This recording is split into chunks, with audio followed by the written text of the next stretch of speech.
Cyclists on roads, love them or hate them, Singapore will be reviewing the rules and whether they remain relevant.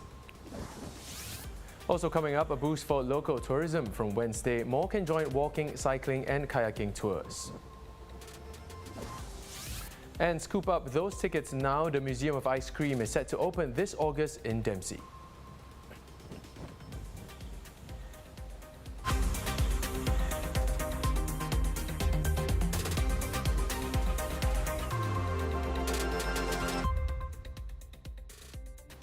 This is the Straits Times Newsnight. Good evening, I'm Dylan Ng.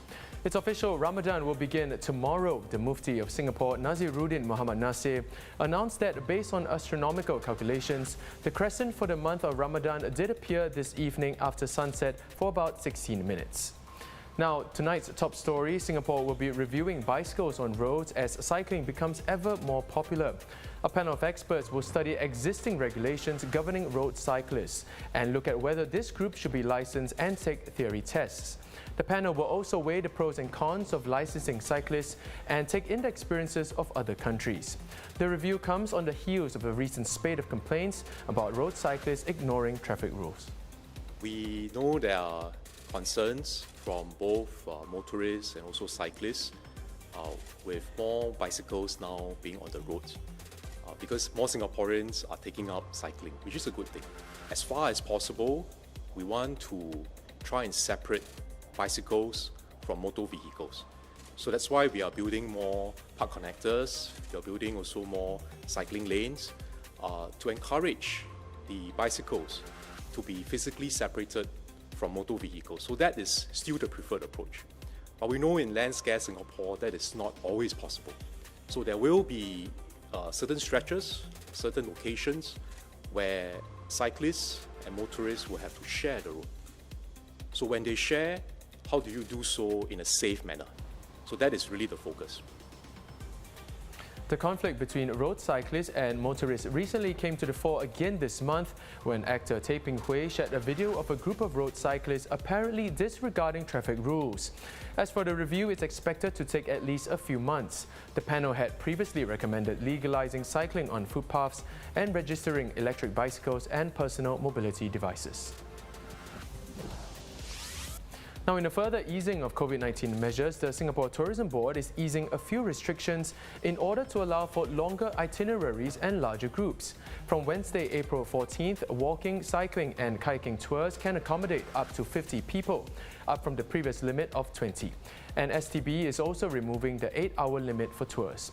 But tours will still be subject to prevailing social gathering sizes, which means that 50 people must be split into groups of 8, with no intermingling allowed.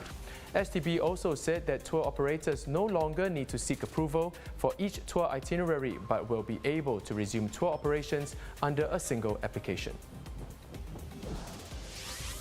A quick look at some other news. The National University of Singapore has expelled a student after he allegedly filmed 2 female students without their consent while engaging separately in sexual acts with them. NUS told ST that a board of discipline had met and decided to terminate the student's candidature with immediate effect from February 10th. This incident follows a string of sexual misconduct cases at NUS. Homeowners who are unable to pay their housing board mortgage payments in time will have their late payment charges suspended for a further 6 months till September 30th this year. The suspension will also be extended for public rental tenants in a bid to help households that have financial difficulties. French pharmaceutical giant Sanofi is building a $638 million vaccine production center in Tuas Biomedical Park that will create up to 200 local jobs. The factory can produce 3 or 4 different types of vaccines simultaneously and is expected to be fully operational in 2026. Looking at the COVID-19 situation here, 25 new cases were confirmed today, all imported. Today's count doesn't include any case in the community or in the foreign worker dorms. Yesterday, a 23-year-old work permit holder was the sole locally transmitted case reported, despite being vaccinated.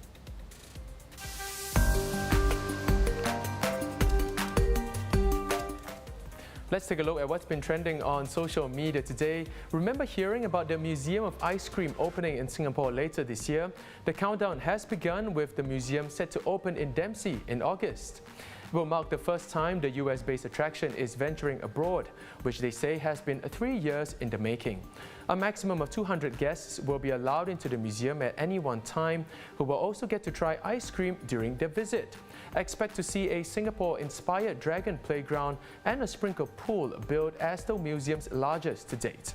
Can't wait! Advance tickets for August can now be reserved on the museum's website, with tickets starting from $38 a person. Director Chloe Zhao's Nomadland has emerged the big winner at the BAFTA Awards, Britain's equivalent of the Oscars. The movie about a woman forced to join the rising numbers of Americans living out of vans as they search for work bagged Best Film, beating out stiff competition from the likes of The Trial of the Chicago 7 and Promising Young Woman. Zhao was also named Best Director, while lead Frances McDormand won for Best Actress. In her acceptance speech, Zhao dedicated her awards haul to the nomadic Americans, middle-aged and older, who participated in the film. They shared with us their dreams, their struggles, and their deep sense of dignity. Thank you for showing us that aging is a beautiful part of life, a journey that we should all cherish and celebrate. How we treat our elders says a lot about who we are as a society, and we need to do better. Speaking of movies, yet another delayed takeoff for the sequel to 80s classic Top Gun, now slated for a November 19 release instead of the original July date. This is the second time Top Gun Maverick has been delayed, as July was itself a delay from December last year. Tom Cruise and Val Kilmer will reprise their roles as Maverick and Iceman, and will be joined by several new faces to the series like Jennifer Connelly and Jon Hamm this time around. Come on, Paramount Pictures, stop making us wait already!